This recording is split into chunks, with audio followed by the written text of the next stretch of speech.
Hello, everyone, and welcome back to My Father Before Me. We've got a bit of a special episode for you this week in honor of the new Running Man movie starring Glenn Powell and directed by Edgar Wright. We're going to be reposting our original Running Man review from over a year ago. So the studio is going to look a little different. The video quality is going to be different. The audio quality is going to be different. But we thought it would be fun to give you a quick little blast from the past. Now, I have not seen this movie since then, so I haven't watched the review at the time of this recording, so I'm going to be re-experiencing this with all of you. I thought about going back and remastering it and making it look and sound better, but I thought it would be fun to just leave it the way it is, just to make myself feel better a little bit about how far we've come. So go ahead and enjoy this blast from 2024. Let us know down in the comments what you guys thought of Arnold Schwarzenegger's Running Man. Now let's roll the intro.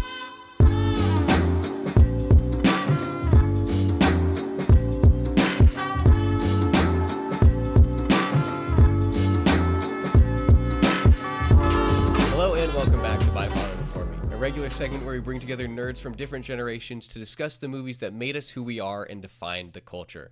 I'm Brennan Sem for the New Wave Nerds. Joining me, as usual, is my father and the perennial nerd, Tori Sem. How are you doing today, Dad? I'm still feeling perennial. Still everlasting. That's right. Well, what are we going to be discussing today? Well, I don't know what kind of definition you got on the camera, but astute viewers may notice a little injury here. So this weekend I was doing my job as a helicopter pilot for the cops. Oh. And as you know, in 2019, there are lots of food riots because I guess everybody's starved for everything except entertainment on TV. It's a pretty bad year. It was. Now, they ordered me to fire on this riot, and I didn't want to do it. So they wrongfully framed me for this. How dare they? I know. After 18 months in prison, I escaped, and I was on the run with this lady I kidnapped until I was captured. Now, they gave me an opportunity because of my physique. They chose me to be on this show. You're quite the athletic specimen. That's right. And win my freedom, although I guess nobody has ever done it, or that's debatable. But, with a few good one-liners and my physique, again, Of course. I was able to Win survive. over the Yep, and everybody started, that one old lady really liked me. And then when they thought I was dead, because of deepfake technology, which was kind of prescient, I found the underground and we stopped it all. So Wow, good for you. That's What right. a The lovely story. show that I was in was called The Running Man. I hear it's America's top game show. That's right. That's right. For years now. That's right. Yeah, The Running Man, from 87, I think it was. Schwarzenegger movie, of course. We did Conan, so Yes. we have to do some more Running Man, or excuse me, more Schwarzenegger shows. Yes, I've been hankering for some Arnie. Some of the ones I wanted to watch are a little bit difficult to find, but luckily we found this one streaming, and I got to say I enjoyed rewatching it from back in the day. So. Yeah. Well, this is one that I've talked about a couple different times on the podcast that I didn't know anything about it, but for whatever reason, I must have seen the poster when I was a kid, but never watched it. And so it's always been in the back of my mind, one that I sort of always wanted to watch, but never enough to actually watch it. So I think, this movie, obviously non-spoilers, I thought it was pretty fun. It was a little interesting, to say the least. There's definitely a lot going on there. Well, it feels like, our escape movies that we talked about when we had, it's a dystopian, not so distant future, when in the past, the future, whatever. Yeah. Where some of the things maybe, obviously we've got like Survivor, we've got those kind of shows. We haven't quite gone to the kill the prisoners stage of things yet, or if we have, I haven't seen those shows yet. Give it a couple years. Yes. So speaking of the escape movies, was Escape from LA was set in 2015, right? Or 2017? Was it? I can't remember. No, wasn't it in like 1990 something? I can't remember when that one was set. I think like New York was. We're definitely, that's right. It was set in the L.A. was Well, the movie came out in the 90s. Oh, 2013. 2013. Yep, you're right there. So. Okay, so we're definitely in the vaguely the same time frame. Evidently, the early thousands was where everything was supposed to go bad. Everybody had a prediction, yes, and the argument's still out there how close they are, but and there's some things. I mean, obviously, you could see television and stuff like that. And I will say, shortly after this movie, and now there was a TV game show type thing when I was younger called American Gladiators, and they've tried to bring it back a few times. Well, from what I have heard, the people that wanted to put American Gladiators on TV took clips from this movie and said, we want to do this without the killing. That's amazing. So, I mean, I guess you got to argue whether the movie was prescient or the movie caused it. But, yeah, so those kind of things have been out there. And yeah, you're trying to predict the future always. It's interesting that this one was, it's 2017, 2019 when he finally breaks out of prison and that sort of thing. But I guess I can't remember how long it had gone on. But yeah. So I guess one thing that I've noticed in the past couple movies, and I guess generally in movies from this time frame, there's a lot of racing against the clock here. There's a lot of racing against. It's a pretty central plot point in a lot of these movies we watch. There's always, you've got to get something in there. See, here's the thing. With these movies, you're getting what you're getting. And what you're getting is a little action, and we want to see Arnie doing some fun things, shooting people, and that sort of thing. One-liners. Right. Say his great one-liners. So what you need to do then is just make a plot device so that you get that, right? And that's obviously what they've got to do. Now, the timer thing is a thing. I guess this one, let's see, this one didn't necessarily have a countdown timer as much as it's a race type of thing. He just said it in the beginning, and then we never mentioned it or worried about it again. Right. Well, they, again, we had... Snake had the injection that was going to kill him, and their prison was having those collars that blows your head up, and stuff. So. Yeah, I liked the design for that prison. I liked the idea that it's sort of a wireless, like, just fence. Right. Yeah, I thought it was fun. It made me think of dogs. You know how they've got those shock collars, right? And, like cattle and stuff too. Well, they definitely, and they even they equated it to, I think right now, if you go into some of them maximum security prisons, and I haven't been there other than what I just said, but you see it on TV where you've got the door locks, right? You've got somebody on one side, somebody on the other side, and that was kind of interesting the way they did that here, because when they first, for some reason, they've got a suitcase with the lock on there on the inside. Well, but they just kept typing back and forth and turning on and off and that sort of thing. Yeah, so. I wish they had sort of addressed that. Like, why did it not work like 8 times and then it suddenly just worked? Well, see, that's what I'm saying is it wasn't working because there was a guy on the outside of the fence also typing in the code. So every time he turned it off, the guy turned it back on. And then you see in a little bit that they finally pick it up and they shoot that guy on the other side of the fence, and since he's not doing it, that's when it goes off. Okay, yeah, I didn't realize so I mean, that. There's more thought. This is a smarter movie than you thought. Speaking of this fence, R.I.P. Chico. Poor Chico. Just kept running despite everybody saying, stop, the fence is not down. It's definitely the targeted explosives that take the collar just up. Definitely, it's interesting how in the future we can be that precise with our neck explosives. And I loved that scene where his head actually blows up. He was so far away. It was so funny. Oh, yeah. It looked so bad. I was like, we need to see more of this right now. So we just started, for the fun of it, rewatching Scrubs. And I think like 2 or 3 episodes in, JD's head actually blows up, and it was just about the same effects. So. That's funny. It's funny that you mentioned Scrubs. Like either yesterday or 2 days ago, for whatever reason, it just popped into my head, and so I was listening to Overkill by Colin Hay. Oh yeah, that's what I always remember too. That's a good episode. Man, I should probably revisit that show. It's worth it. It's on Peacock. So. Okay, cool. I remember not liking it when I was a kid, but that's just because Brady really liked it, and so he would always want to watch it. And so, on principle, I had to enjoy It's it. definitely one of those that I think the reason it lasted as long as it did is because it's also smart. It's not just a stupid comedy, so it was worth it. Yeah. So on Running Man, yes. One thing that I'll say about the actual game show itself. Actually, first, before I get into that, I just want to say, shout out to Richard Dawson. Yes. What an amazing job. He really did that perfectly. Some people, and I think it mentioned this in the trivia or somewhere. Some people mentioned that maybe this was a little bit closer to Richard Dawson, how he was on Family Feud, than he wants to admit. But. Yeah. He had just such great line delivery. Oh, yeah. And I enjoyed, when in the beginning, when Arnold is first sent out into, do they even have a name for it? Like the arena or whatever? I can't remember what they called it. They said something like it was from the '97 the '97 earthquake or something like that. So I mean that's why it was so what it was. Okay. So I think it was just an area of the city that was still devastated. I missed that too, so I'm glad there was a little bit of an explanation. I mean, did you there. watch the show? I guess not. But I really liked when he's sending Arnold back, and we get down rather. Yeah. And we get the one of the most iconic movie lines ever, where he's like, "I'll be back," and Richard Dawson just looks at him and goes, "Only in a rerun." Yeah. See, it's finally good. He's been using that line. Of course, that's his catchphrase ever since Terminator, and being able to use that, and then having somebody come back.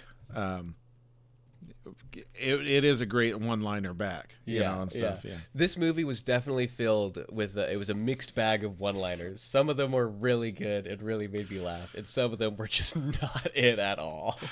I am curious how much of that is Arnie on the set, with his one-liners. I mean, I'm flashing back to when he was Mr. Freeze and Batman, or Ice to me. Yeah, all those, and even the Sub-Zero. He says.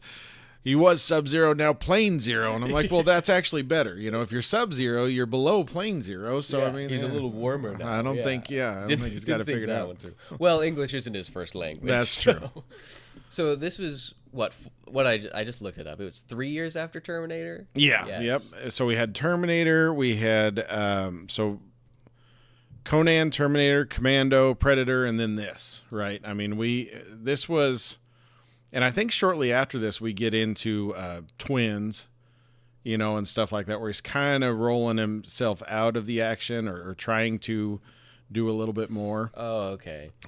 So this was towards the tail end, I guess, of his action stuff. So sorry, I forgot. I forgot that was a I always see that little clip. I love that. What the heck is this? Stan Lee's Superhero Kindergarten? Oh, wow. Well, that sounds interesting. He's getting up to some great things in his later years. So I thought it was a little weird, when Arnold is sent down into the arena, Richard Dawson just pulls up his two friends and is like, "We're sending them in too." Well, that's how you know he's evil, right? Yeah. Because he said, "You go in and we won't send them in," and stuff, and then he still does it, and stuff. Yeah. But it's all entertainment. This is how we entertain. This is the surprise visit from the producers, and stuff. Yeah. So That's one thing that I did enjoy about this movie. All of the stuff was so over the top. Oh, yeah. Like, so what you would expect from this sort of hyper, commercialized like thing. They're just going super crazy. Like, we've got a guy who lights up and it also sings opera. Yes, incidentally, he's a real opera singer. Oh. He was an actor, and then he went in and he's an interesting read if you ever want to read a biography for some actor. But that dude, he was a real opera singer. He actually went to music. Oh, man, now I forgot it all. But he was a real opera singer, and shortly after this movie, he actually passed away from a heart attack. So, but I mean, it's got an interesting. I mean, that dude, he was quite. I think. He started his own software company or something like that. Oh, yeah. So he's quite the Renaissance man. I guess, that's a pretty big range. Yes. So, like I said, I enjoyed how over the top, this movie was in so many ways. But I cannot figure out what was going on in the minds of this director when they pitched whatever Arnold is wearing here. I have no idea. It's got padding on it. It's very stylish, I suppose. I would think so. I would think you would want to have something, especially the reason that they pick Arnie in the first, or not Arnie, the reason they pick his character in the movie in the first place is because, like you mentioned, he's got such a great physique. Right. Look at his stamina as he's breaking out of prison. I would think that you'd want to outfit him in something a little more form-fitting, you know, something that sort of shows off his. I mean, he even says, "Oh, what does he say?" He says, "I can make something off the biceps alone." Right. You can't even see his biceps. I don't know, maybe Arnie was getting a little long in the tooth here already. This, like I said, this is the end of his action career. I mean, he definitely doesn't show his commando arms, you know, and stuff. But We got a lot of images of the poster here. there's IMDb. plenty of stuff there. Oh man, yeah. I don't know what was going through their heads. I thought that was really dumb. It doesn't make sense in any way because it doesn't look cool. It doesn't look. I get the sense that it's again supposed to look, you know, vaguely dystopic, I suppose. It's space agey, yeah, but you know, and the, you know, the hunters or whatever they got, they are stalkers. Which ones? Stalkers. Stalkers. They you know, they've all got their gimmick, right? And then these guys, they just throw them in there in their spandex or whatever. Yeah. This was the outfit design for all of them was pretty crazy too. I did enjoy what's his name? Sub-Zero, you mentioned it. The big Japanese hockey player. Right. Professor Tanaka, is that what his name was? I think like you're that. right. Yes, Professor Toru Tanaka. Yeah, and I think he's got some clips where he was a sumo wrestler. He's definitely that guy, you know. Oh yeah. But I think that he Little House on the Prairie. That's so weird. Well, yeah, that's a good old-fashioned Western. Or they had the immigrants coming over back in the day on the prairie. It's true. Do you think he's building the railroad? Oh man. I think the reason he's Professor, I thought I saw somewhere that he was actually a wrestler, and that was his wrestler name, Professor something. Oh, that's a pretty but cool I name. could be wrong on that. I thought I saw something like that, but you know, sometimes I born Charles. Charles. Wow. Changed your name to Toru. Well, so his name was Charles Kalani, and he changed it to Toru Tanaka. That's right. Well, it's definitely more interesting there. Okay, here we go. First appeared playing a Japanese sumo wrestler on the TV series. Oh, so he was Little a House sumo on the wrestler in Prairie. Little House. There you go. Wow. That's weird. We got a lot of weird people in this movie. That's right. Well, we got two governors, so Arnold and who's the other one? Arnold and remember Jesse Ventura was the governor. Oh, that's right. I forgot about that. I mean, they both came over from Predator, and now they're the governor. So That's right. I really forgot. Man, something about Predator. It instills you with that leadership. well, you know, if you can shake a hand like that, then you can definitely be a governor. So. Is that him right there? Yes. Who did he play in this? He was Blame. he was Jesse Ventura with a gun. So I don't think the Predator people were really working on a. I remember him now. Yeah. Man, what a good movie. I should definitely rewatch this. It's a classic. Oh, yeah. So, okay, Running Man. And I think, 'cause while we're talking Predator, I think the female, and I forgot her name already, Maria. Amber was her character's name. I think she was actually in Predator too. Was so she there you really? go. So we've got all kinds of connections. Oh, Yep. yeah, she was. Yeah. Leona Cantrell. Her, I don't know if it was the acting or the accent, but they did not match up. And so for a lot of the times, I was like, what? Well, in the future, everybody's accents change. Yeah. So, I mean, yeah. it's a dystopian future with weird accents. So. Yeah. I did like her. I thought she was funny in a lot of the cases. I thought she had some good chemistry with Arnold. Right. Especially in the beginning, you know, where he's basically kidnapped her and tied her up to a bench press or Right, something. yeah. I thought that was some really fun. And there was some good one-liners there. You know, Arnold's like, she says something like, "How do you expect me to do that?" And he says, "I'm going to say please." Yeah. And then he lifts it and breaks it out of the floor. But Yeah, that was intense. He's definitely kind of strong. It was bolted in there to like hard wood. oh yeah, I saw. Yeah, that was intense. There was like, apart from the criticism, there were some parts of her character that I did enjoy. Like I said, the chemistry with Arnold, and I also liked when her and Weiss are down I guess, what are they getting, the uplink code? Right, and conveniently he made sure she remembered the numbers so he could die. Yes, yes, of course. Well, and I don't know how she could remember him. She wasn't paying attention. I know. She was looking away the whole time. Obviously, she's got some weird numbers head or something. I don't know. she's never mind. That was gonna be really weak. But I thought that was a fun scene. Those two characters, what are they? Weiss and Laughlin. Right. Ultimately, they just both felt so, I guess, useless to the story. Like they were kind of there, and I got quick the sense, little plot device. I mean, they give us information about the underground movement yes. or whatever, and that sort of thing. So that's what they're for. Because Arnold doesn't, Ben Richards doesn't care about that at all. Yeah.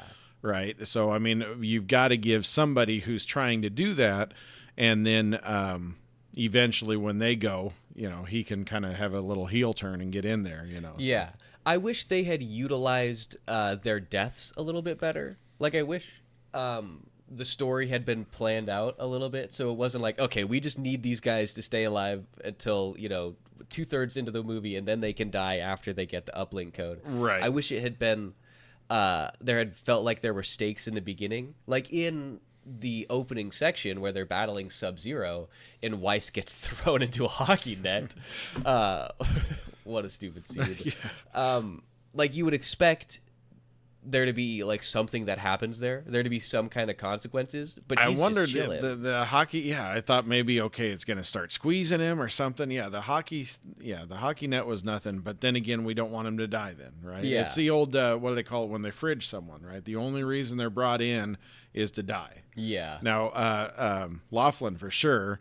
The Weiss or whatever, he was able to actually get the code. He had somewhat of a purpose for being there. But yeah, Laughlin, he's just there to say some lines and then get killed. Yeah, yeah, he's just there at the end to be like, I don't want to be the only asshole in heaven. That's right. But what a sick line to say right before you die. At least he's got it. Yeah, yeah, so. He knows his place in the world. I do also wish that the movie had spent, again, what we always talk about, or what I always talk about with these movies, is I wish they'd spent a little bit more time on the backstory and building up the universe. I wish we'd gotten to see a little bit more of the underground before, the end. Right. And, it's convenient that the underground is in the arena. Yeah.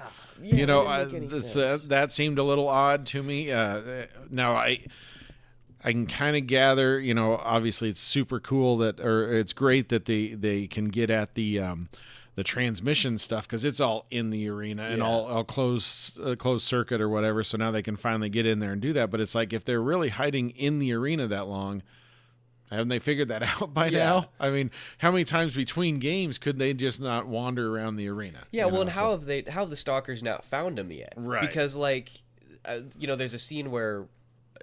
I think it's Weiss. It could be Laughlin, but I'm pretty sure it's Weiss, where he says, we can't go back there because we'll lead them there. Like, how do you lead them there?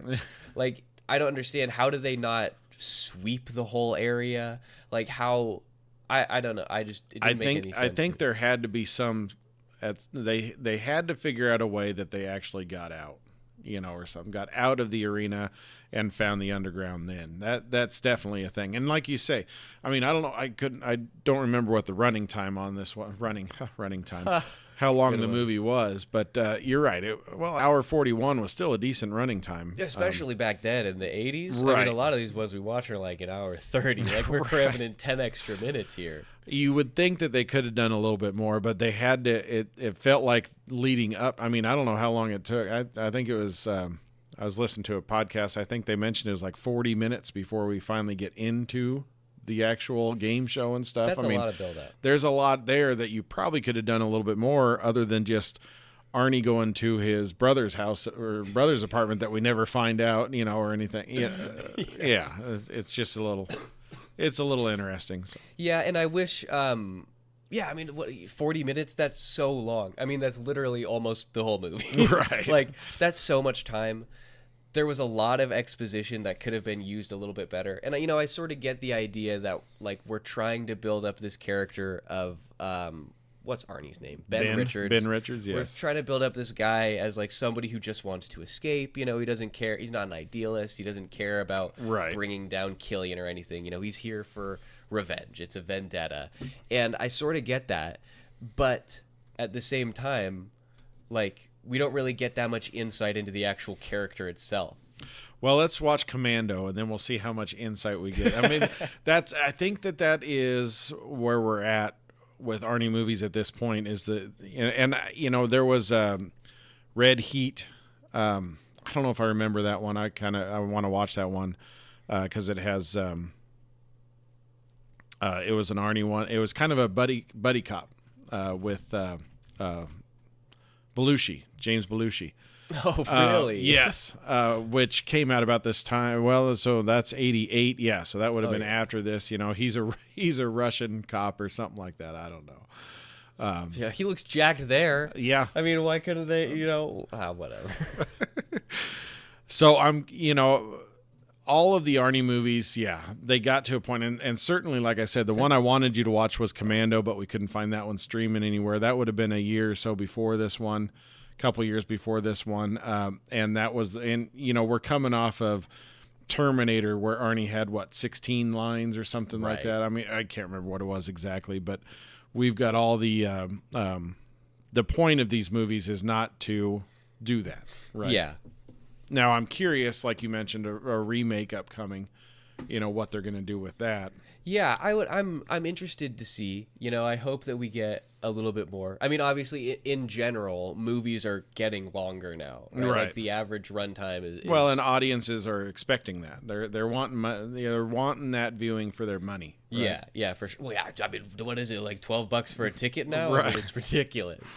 So yeah, I'm interested to see that. I think we discussed when we did our maybe we said on the episode when we did the Escape movies that Glenn Powell had been cast as Ben Richards in the remake. I am curious to see him, curious to see what they do with him. He's obviously a bit of a rising star. He's doing a lot more action and rom-com stuff. Right. And so I'm kind of curious. I actually haven't even seen him in anything. I know. I think we're going to go see Twisters this weekend, so we'll have to see how that turns out. You'll have to let me know how that is. That's not, I don't think that's a vehicle to see how well you act. I mean, obviously it's a summer action movie and stuff like that, or that kind of thing. So I don't know if it's necessarily going to tell us exactly what we want to see. But then again, maybe that is what we want to see when we're talking about, the equivalent of an Arnold right now or something like that. Sorry, go ahead. I was just, we hadn't really talked about the production stuff. I mean, this movie went through a ton of directors. There were they had a bunch of people on, and at one point there was one director who was going to set it all in a shopping mall, so they axed him. There was one director, like the fourth director they had, actually started shooting, and a week in they were like $20 million over budget or $8 million over budget, something like that, right? So they axed him, and then because they were going, they got a TV guy in who was it Paul Michael Glazer. Now, I know him because he was Starsky on Starsky and Hutch. Oh, really? Yes. So and Arnold didn't want to have this TV director in here. He thought he wasn't going to do it right, and you can kind of see. I think that it's a run and gun shoot, a TV type thing. Yeah, even definitely. though it's definitely. I mean, it's an Arnold movie, but you can kind of tell. They just brought a hired gun in to get in there and get it finished. And that sort of thing. That's interesting. So I guess I wonder, like, if they presumably they had to do reshoots and stuff, like how much over budget did they go? I know. Yeah. I mean, I hope maybe they brought him in because he'd be cheap and he could catch him back up. Yeah. He wasn't asking for much. One quick note on Twisters. I didn't know, but Superman plays in the movie. Oh, there we go. And I just watched the final episode of season 1 of Smallville. Superman runs into a tornado. So I seems like we're right on track. Well, in Smallville I'm thinking of Man of Steel, where his dad gets sucked up in the tornado. Yeah. Never mind. I was just talking with Shade about that and how a lot of people are upset that he died. But I don't know. We all know why he did it. Yeah. So back to Running Man. Yes. At this point, I think I'm going to transition to showing a few clips here. All right. I think we've got some truly amazing things to take a look at. So most of these are pretty long scenes, so I've cut to the end of what I thought was the funny part. Well, good. What in the movie made me laugh, either because it was amazing or because it was bad. So this is pretty early on. Sub-Zero gets ice. Oh yeah, what? Here is Sub-Zero. There we go. Now, Plane Zero. Yeah. I mean, what a weird shot here. It was this that Right. made me laugh. I was like, what are we doing? Well, and then the next one-liner when they're walking off, oh, he's a real pain in the neck. You know, they nailed it. He nailed all the lines. Yeah, that was definitely great. I like the handshake at the end there. They were so crisp, those claps. Oh man! And then we've got next up another scene of a stalker death. This one was so long. While it was happening, I was like, "How long are we gonna hold this for?"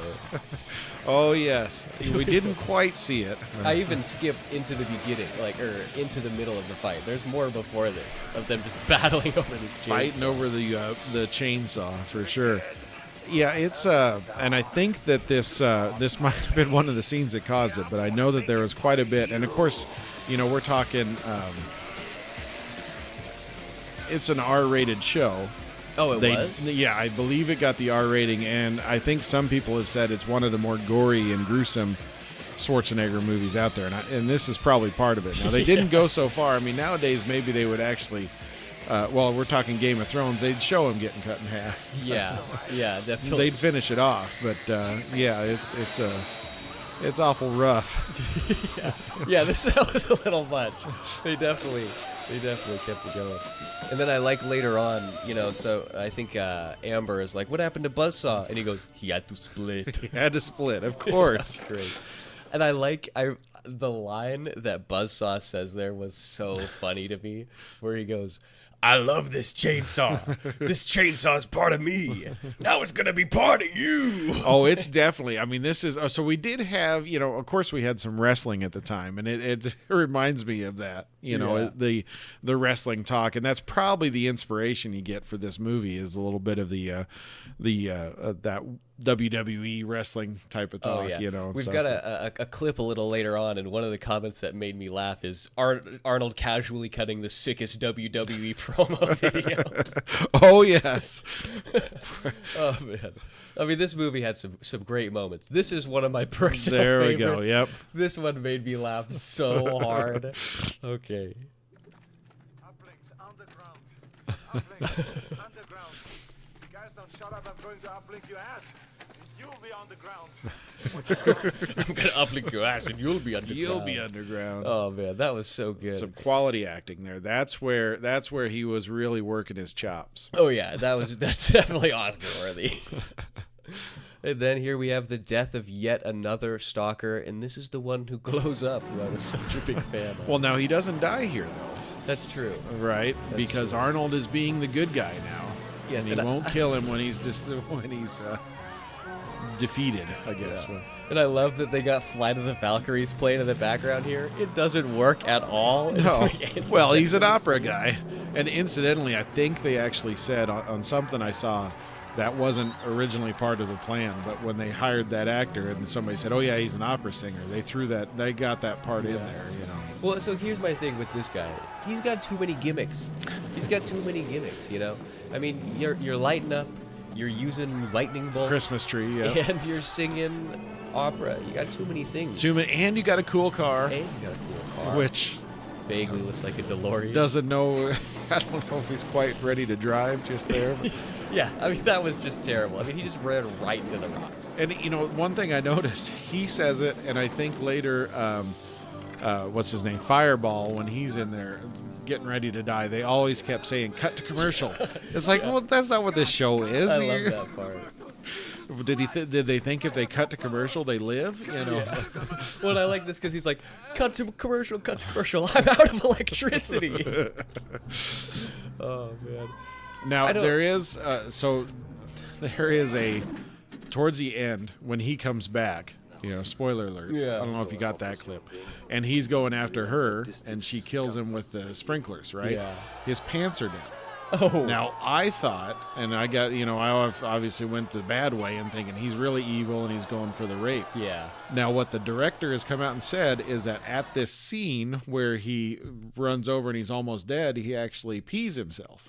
And that's why he's not wearing any pants. That's so funny. That's what the director said. So, I mean, it doesn't quite, I don't know if it quite fits with anything or what, but. That's amazing. Wait, peed himself, like the character peed himself, or the actor I peed assume the himself? character. I'm guessing it's the character. Well, that rollover, I wouldn't blame him for peeing himself. I mean, his head's sticking out the top. Oh, yeah. He definitely got his neck He doesn't fit in chunched. that car at all. Yeah. And I actually do have a little Oh, bit of there that it clip is. here. There you go. Oh, man. Yeah, because you'll notice here he's just in his tidy whities, but Everybody out there in the zone. What's the matter now, bitch? I just loved his delivery here. It was so ridiculous. There's nothing funny about a dickless moron with a battery up his ass. well, see there he's got his pants on. I think that director is just trying to defend himself a little bit. I don't know. Lying. He's just lying. And then we've got one final clip here. This is the WWE promo. Oh yeah, yep. So amazing. And I just hate to see you get canceled tonight when you could go the Get distance. canceled. Yep. Say There you the go. word, man. You can be the one doing the stalking. What do you think? I don't know how it's still transmitting video. I'll tell you what I Well, think it's of the it. future. I live to see you eat Ain't that gonna run contract. wires everywhere. But I hope you leave enough room for my fist because I'm going to ram it into your stomach and break your goddamn spine. He's got it. I love that face there. He's like, oh, Oops. this guy means business. Oh, man. Yeah, so we had some really, some great dialogue here. I'm really impressed with the work that this team put together. Definitely. Well, and like I said, there's a lot of writers. Now, incidentally, we didn't mention it. Steven D'Souza is one of the credited writers. Oh, yes. The writer for Die Hard. Really? Yes. Really? Which, That's okay, great. so that gets into something we haven't talked about yet, is that this movie, The Running Man, and Die Hard was based off of a novel. And it's an adaptation of a novel. And this movie, of course, was an adaptation of a Stephen King novel. You didn't know that? Oh, I thought you knew that. Yes, it's a Stephen King novel, The Running Man. It was written when he was writing things. It was published under the name Richard Bachman. Oh, okay. Because for a while he was writing so many books, and the publishers wouldn't put out more than one a year for an author. And he had these other books, and he tried to take them in, and that publisher turned it down. Oh. So he thought he would take some of these other stories he had and publish them under a different name just as a test to see if they made as much. Right. They didn't.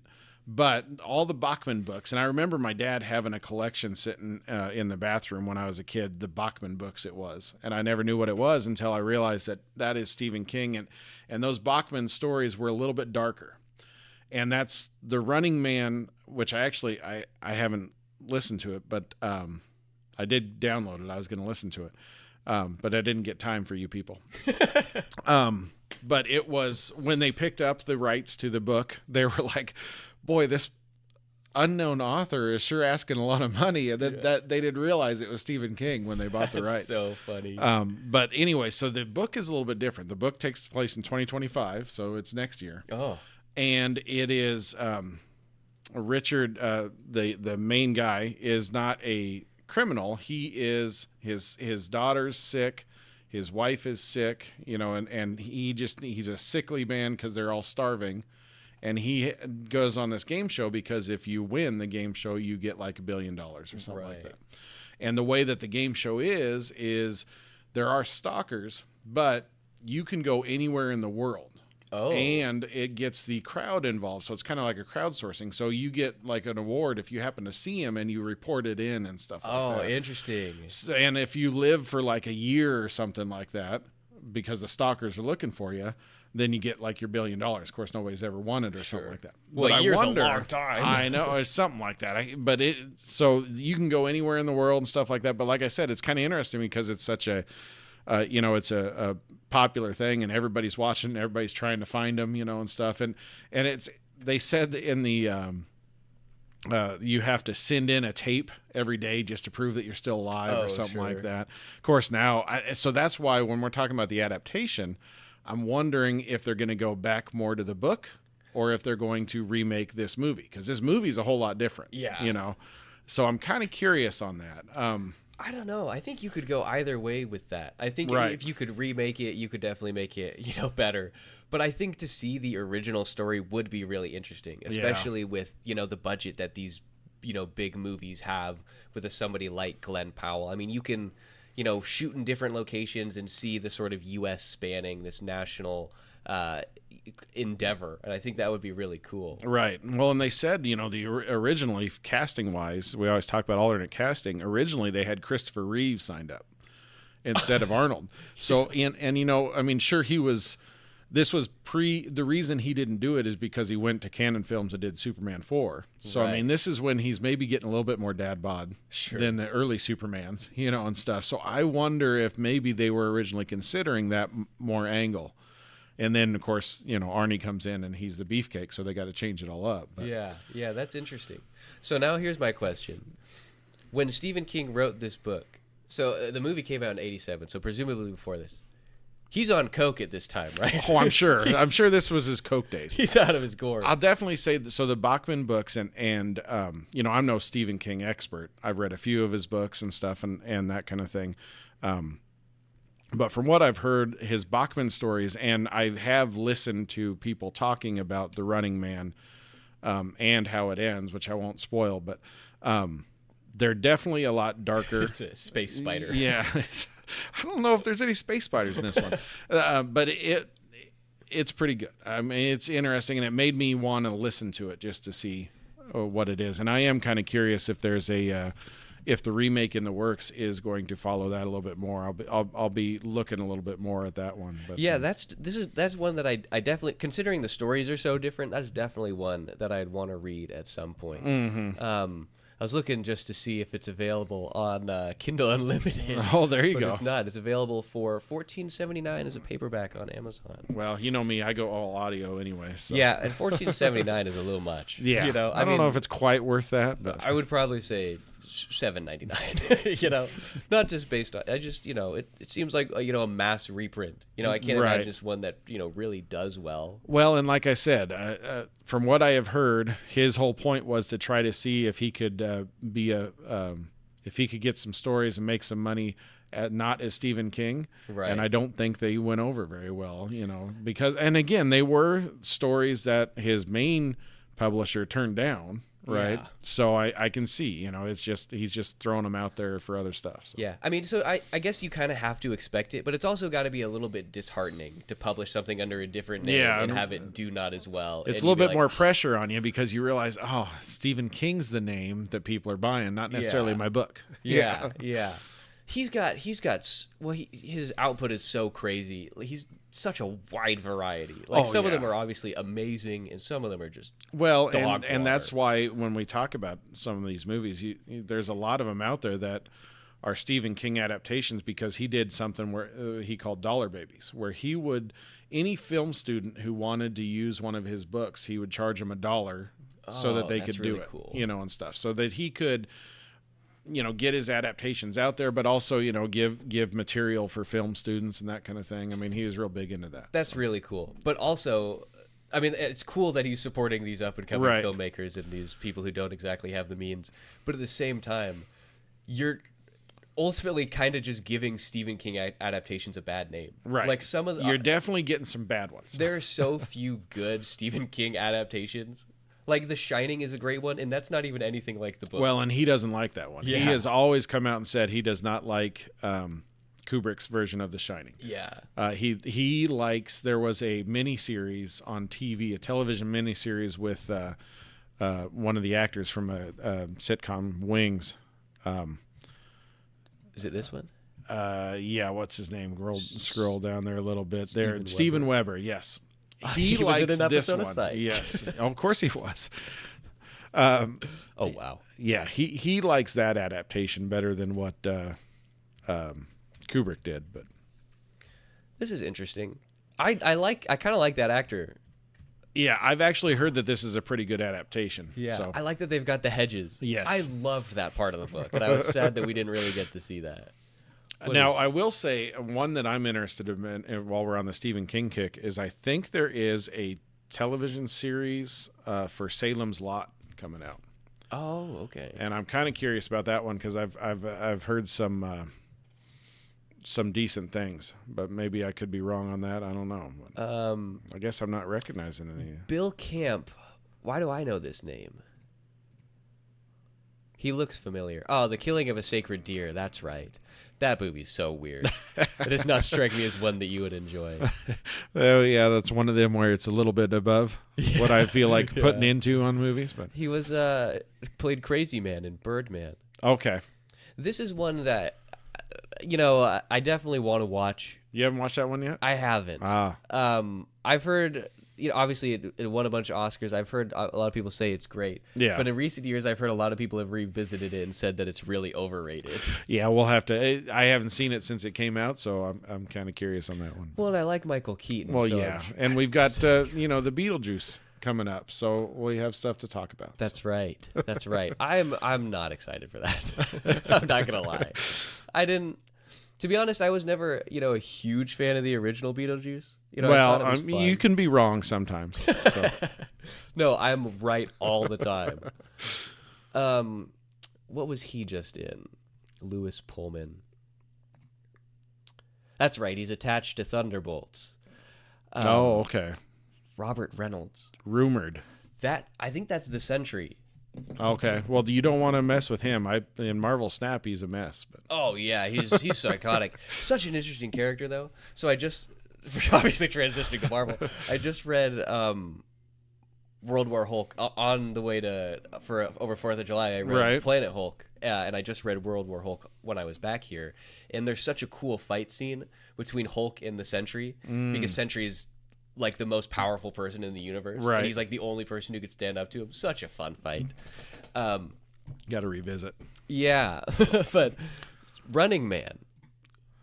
I am surprised that this is a Stephen King book. Yes. I've read. I obviously haven't read a lot. I also wouldn't consider myself an expert. I've read a decent amount though. I've enjoyed quite a few. One of his short story collections is actually probably in like one of my top 15 or 20 books of all time. It's just such a fun read. I think it's I want to say it's Full Dark No Stars is Okay. the one that it's called. But there's so many fun ones. There's one of the short stories is 1922, which is set in 1922 in Nebraska. That one's really fun. They made a Netflix adaptation that's okay. But this does not strike me as his, and I guess maybe it's because the story is so altered. It's definitely. I mean, you can definitely see. I think that when we say Stephen King adaptation, we're saying they took the concept of a game where somebody has to survive. Yeah. And that was it. Yeah. Right. I mean, they took the character's name, they took that concept, and then it's definitely, from what I've heard. Like I said, I did download it, so I want to get that on my listening list.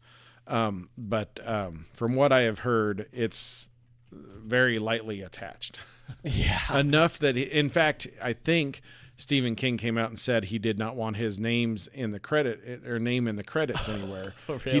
He wanted it listed as Richard Bachman. So, which, maybe that's him sticking to his guns on his whole pseudonym or whatever. But Yeah. it is interesting. So I was just trying to look at like where in his bibliography, that's the word, like where this would have, like where the movie would have come out in relation to some of his other movies. Right. It's the year after It, which is really weird. Well, now It, of course, was a TV miniseries, right? Yes, and that's really good with Right. Is it Tim Curry? Yes, Is that his name? yeah, mhm. He's great. Now, is this the books or the movies we're looking at there? Because These were books. okay. I was just looking. I was curious. I was trying to make sure he was alive. He was another one who I thought had died, but I guess not. Getting up there though, born a couple years after World War II. That's my favorite comparison to Yeah, make when you talking got about to how World old War people II. are. Yeah. It just puts it into such a weird perspective.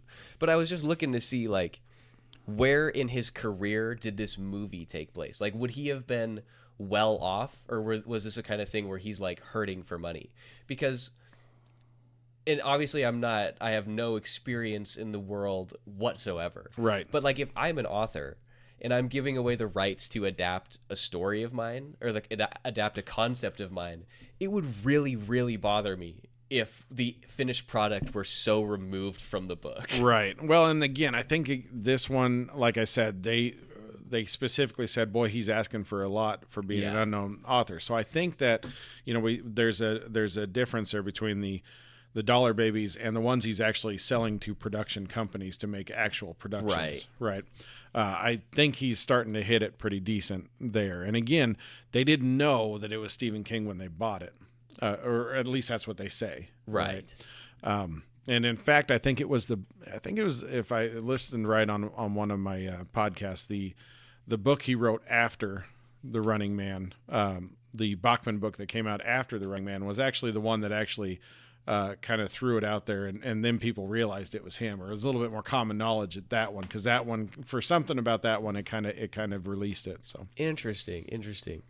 I saw clips of the game. I gotta look up some clips. I gotta see this. It's worth a look if you can find. There it is. Oh, full game. It's on the Amiga. It's a classic. Oh wow. I mean, he's running. He is definitely running. And one of the things I saw is he kicks a lot of dogs in the game. The little clip I saw, it was nothing but kicking dogs. But That's so funny. Well, at least he's wearing the outfit. They stuck to it. they made it true. I love the way he jumps. Well, he jumps like a big Arnie. Yeah. He crouches down so far. Wow. Okay, so speaking of animations and there stuff. it is. Oh, here's Sub-Zero. Yeah, it is. Is he actually? Oh, man. Sub-Zero's not it. Oh, the dog got it. No. Oh, wow. We gotta play this. We gotta play We this. need an Amiga emulator. But Wow. I forgot what I was gonna say. So I lost it. So Well, I guess, a couple notes that I made, a couple interesting notes. We had, the dance scene, which went on quite a while. Oh yeah, we got a couple dance scenes. Right, the choreographed dance scene, all choreographed by Paula Abdul. Oh. It was shortly after this where she'd have her, she'd finally get on the pop charts. But of course, she was a choreographer for Prince, and stuff. That she was a Laker girl, and that's how she got her start. I didn't know she was a Laker girl. Yep. Maybe she's a backup singer too. I can't remember, but I know she did some stuff with Prince before she really took off. But for some reason, I thought she died too. Who? I mean, I know we're all getting old, but we're not all dying She's yet. not even that old. She's only 62. But somebody had died. Some famous singer had just died last year. Are we talking about from Thunderdome? Tina Turner? Is that who you're thinking of? Well, we Tina discussed her Turner. already. Yes. Yeah. Wow. Anyways, I'm not very Speaking familiar of with musical artists, did you notice who the leader of the Resistance was? No. Mick Fleetwood from Fleetwood Mac. Really? And his little assistant dude, they named him Stevie. So for Stevie Nicks, That's of course. hilarious. But yeah, Mick Fleetwood, which there's kind of starts a history because at one point there was Kevin Costner's film The Postman Oh, okay. has Tom Petty Oh, really? playing himself. They never really say, and they don't do that in the movie either. In this movie, the character's name is Mick, and he's Mick Fleetwood. And at one point he says, "Oh, you're the guy who made me, go underground and stop and killed all my songs." So I think what they're trying to say is it's actually Mick Fleetwood in the future. Oh, That's saving the world. So. That's hilarious.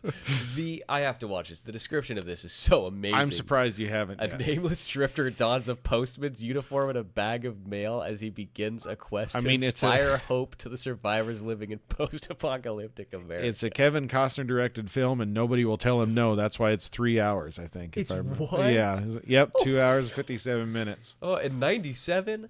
That's ridiculous. Yeah. That was back when 3 hours wasn't fun. Yeah. Have you seen much of his director stuff? Well, Dances with Wolves, of course. He won a bunch for that. So, I mean, that's I think that's why nobody will tell him no. Yeah. Right. Didn't that one win? I think that one won some awards, and I've seen that one. I enjoyed it, and stuff. But again, it was, Oh, yeah. it's a long one. 7. Oh yeah, 3-1. Yeah, he's Yeah. definitely got a thing. I didn't realize that this Horizon, an American Saga, I didn't realize that was going to be a trilogy. Oh, That's much.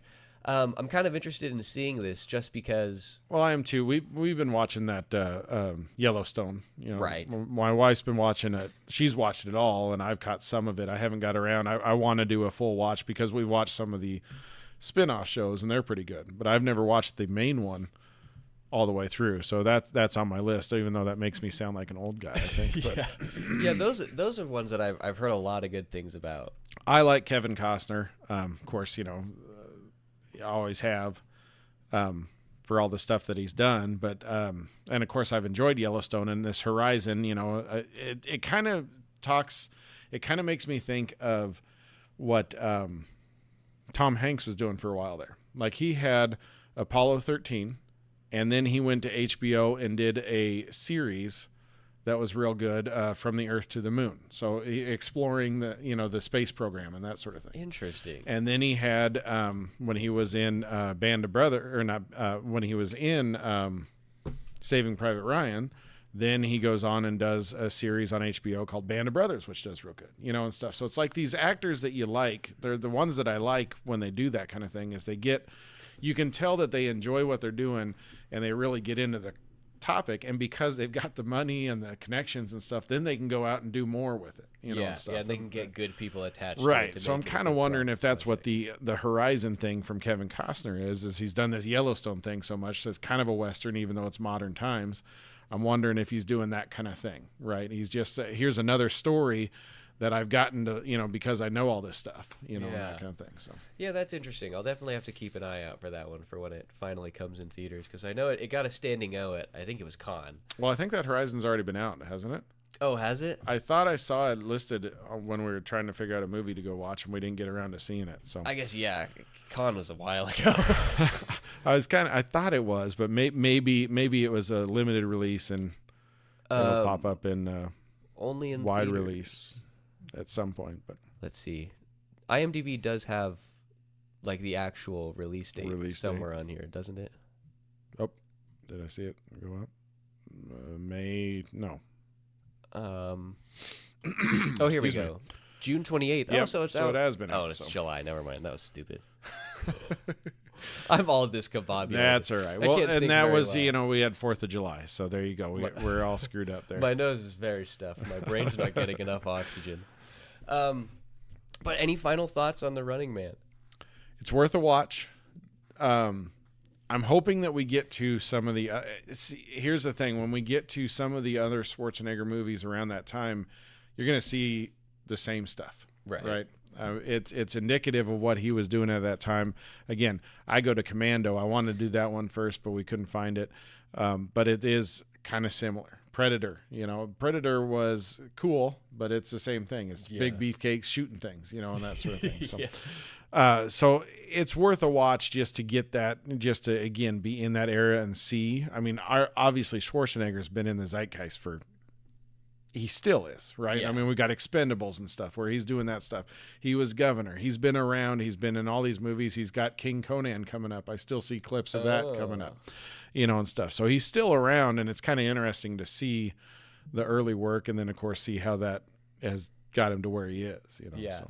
I did see, I can't remember if I told you this or I told Shade this, but I saw somebody do a video about the difference between the acting careers of Arnold Schwarzenegger and Dwayne "The Rock" Johnson. About how Arnold attaches himself to directors and chooses to make interesting movies like Terminator and like Predator, movies that are kind of unique. And then you've got Dwayne "The Rock" Johnson, who just has money and has the appeal because he's The Rock, and so he'll just make whatever, and he'll just be The Rock in it. He's there. Yeah, it is interesting. And when I talk about Arnold's career, I think of True Lies. All right, True Lies. I can't remember when that one came out, but it's still, he's being an action star and stuff like that. Or I think a Last Action Hero and those. You can definitely see when you go back and watch these older ones, you can definitely see he's progressed, right, and how he's doing. It's making a difference. You know, it's just, I don't know. It's interesting. So 94, 7 years later. So it's funny that you bring this movie up because I wanted to bring it up, but I'd forgotten about it until now. When I started watching Running Man, Yes. the whole time I thought I was going to see Arnold in a rat tail. Okay. Because the posters for these two movies are vaguely similar. You know, it's just Arnold's face. And I had never looked closely at this. I'd just seen it in passing. And I thought this, like, shade of black, I thought that was a rat You tail. thought he had I was the like, good- the what are nicer- we doing here? Where's his hair? So I was really disappointed right at the beginning. Well, then I can see where that would color your choices. But, I mean, here's another one. We're talking about directors. This is James Cameron. I didn't Right. realize that. Well, and of course he had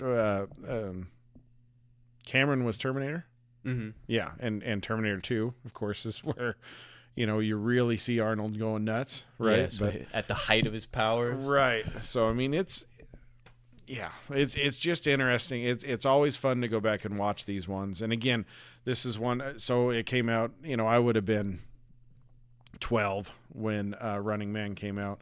So I can't remember if I actually saw as much as we think. I mean, this one, it's as far. Even though they said at the time it was too gruesome and bloody, it seems kind of tame. Yeah, Definitely. I don't know. It's one from my childhood again, which is the point of all this. But it's just fun to see. Again, the point of this stuff that we're doing is to see how we've progressed. Yeah. And it's kind of fun to go back and watch it. So Yeah. I'd recommend a viewing. I agree. I mean, it is definitely fun. Like, action movies in the 80s are so different from action movies now. Oh yeah. I mean, just everything is just you just kind of take it for what it is, and that's really fun sometimes. I'm the type of person I like to, obviously, as evidence from this, I like to focus in and hone in on the things of like, well, why is this person doing this? How did we get here? Right. Where's the backstory? Give me Yeah. more. And so it's definitely fun to watch these movies where when they made it, they were just like, backstory, never heard of him. And I do enjoy it. It was definitely a fun one. I don't know where I would rank it in terms of the other movies we've watched. I think I probably liked the escape movies more than this. Okay.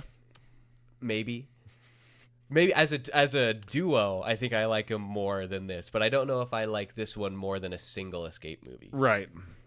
An interesting way to phrase that. Yeah. Well, now you're talking oeuvres. Oh man, but I think we'll leave it there. The Running Man. It's available on, where did you watch it? Paramount. Paramount. Yeah. Paramount. And I Plus. I watched it on Prime Video. Oh, okay. Because I watched it on that TV in my bedroom, and Paramount's not in on that TV. So Prime Video, definitely. It's, like I said, it's only an hour and 40 minutes, so it's a pretty short one. Definitely give it a watch. But we will be back here in 2 weeks with another classic film. I was going to say another Arnold movie, but I don't know. We got to figure that out. Yeah. We got some time, but we'll be back, and we'll see you guys later.